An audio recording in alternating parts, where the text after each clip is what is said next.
Bapak, Ibu, dan saudara-saudari yang dikasihi Tuhan, selamat malam. Ketemu lagi dengan saya, Ramondito SCY, dalam sesi mencari ketenangan di tengah kesibukan, episode keempat. Bapak, Ibu, dan saudara-saudari yang dikasihi Tuhan, pada malam hari ini saya ingin mengajak Anda semua kembali memberikan waktu untuk batin kita semua, untuk batin saya, untuk batin Anda sekalian. Nah, Bapak, Ibu, dan saudara-saudariku yang dikasihi Tuhan, saya akan mengajak kita semua mengisi ruang batin kita, mengisi ruang batin kita dengan belajar dari sebuah pensil.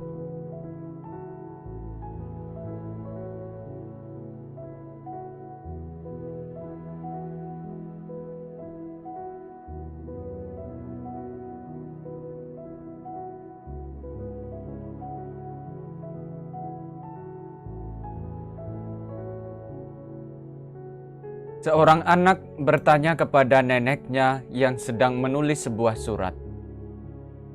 "Nenek lagi menulis tentang pengalaman kita ya? Atau tentang aku?" Mendengar pertanyaan si cucu, sang nenek berhenti menulis dan berkata kepada cucunya, "Sebenarnya nenek sedang menulis tentang kamu. Tapi ada yang lebih penting dari isi tulisan ini, yaitu pensil yang nenek pakai.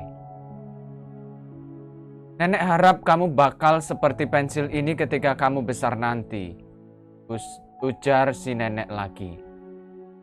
Mendengar jawab ini, si cucu kemudian melihat pensilnya dan bertanya kembali kepada si nenek ketika dia melihat tidak ada yang istimewa dari pensil yang nenek pakai. "Tapi Nek, sepertinya pensil itu sama saja dengan pensil yang lainnya," ujar si cucu.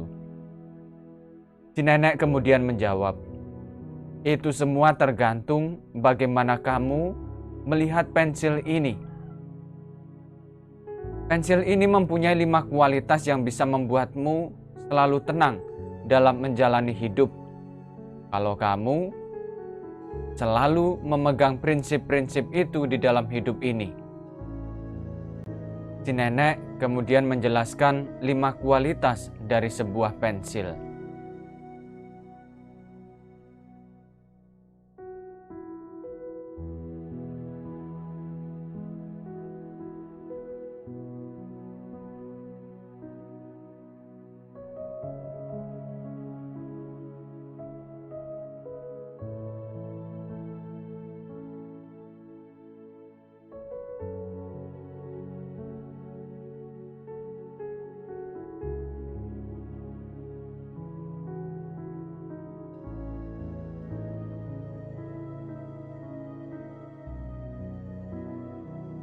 Kualitas pertama, pensil mengingatkan kamu kalau kamu bisa berbuat hal yang hebat dalam hidup ini.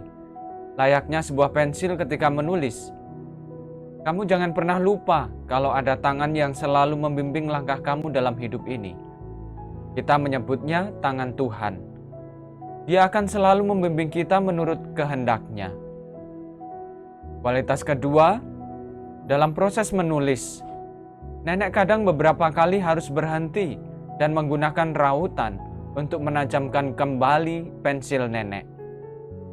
Rautan ini pasti akan membuat si pensil menderita. Tapi setelah proses meraut selesai, si pensil akan mendapatkan ketajamannya kembali. Begitu juga dengan kamu, dalam hidup ini kamu harus berani menerima penderitaan dan kesusahan.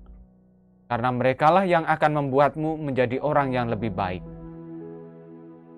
Kualitas ketiga, pensil selalu memberikan kita kesempatan untuk mempergunakan penghapus untuk memperbaiki kata-kata yang salah.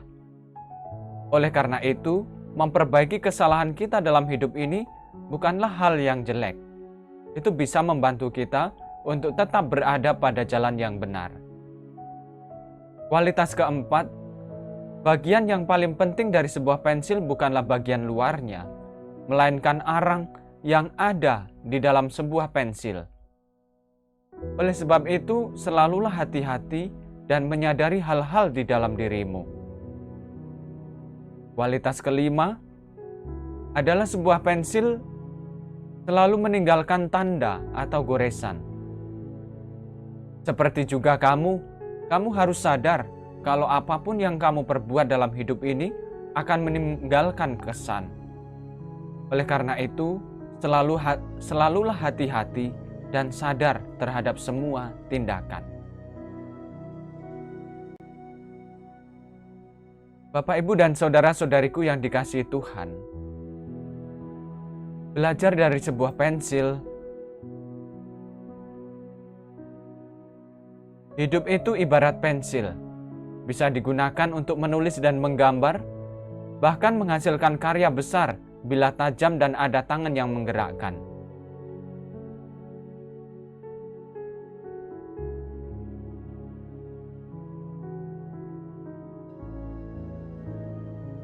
Dalam proses berkarya, menulis, dan menggambar, kadang kita perlu berhenti sejenak, mempertajam, berpikir, dan merencanakan. Ibarat pensil yang perlu dipertajam dengan rautan. Begitu pula hidup kita. Rautan jelas tak membuat pensil nyaman, sakit, dan menderita. Namun, setelah proses selesai, pensil memperoleh ketajamannya kembali dan siap digunakan untuk karya luar biasa.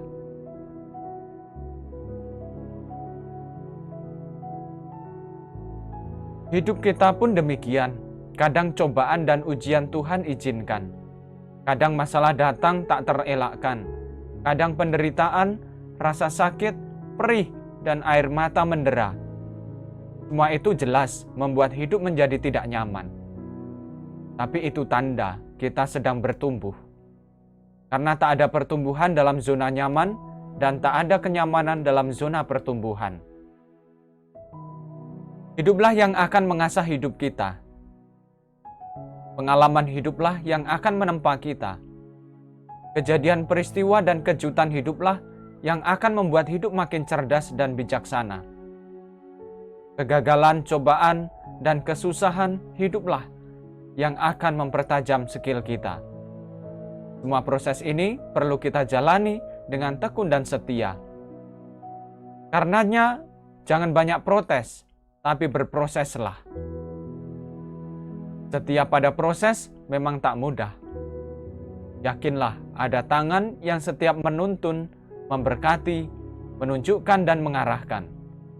Seperti pensil bisa menghasilkan mahakarya luar biasa karena ada tangan yang bekerja. Begitu juga dalam hidup kita.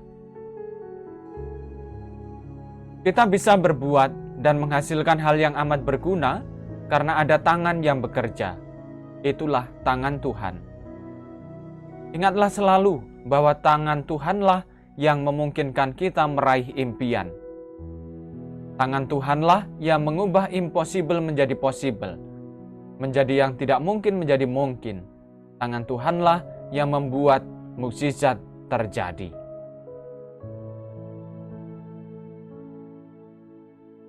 Bapak, Ibu, dan saudara-saudari yang terkasih, belajar dari sebuah pensil, mari kita sejenak mengisi ruang batin kita masing-masing.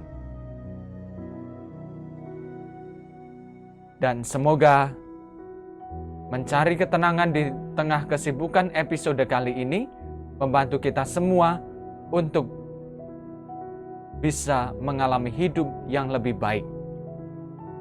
Semoga Anda sekalian diberkati oleh Allah yang Maha Kuasa, Bapa dan Putra dan Roh Kudus. Amin.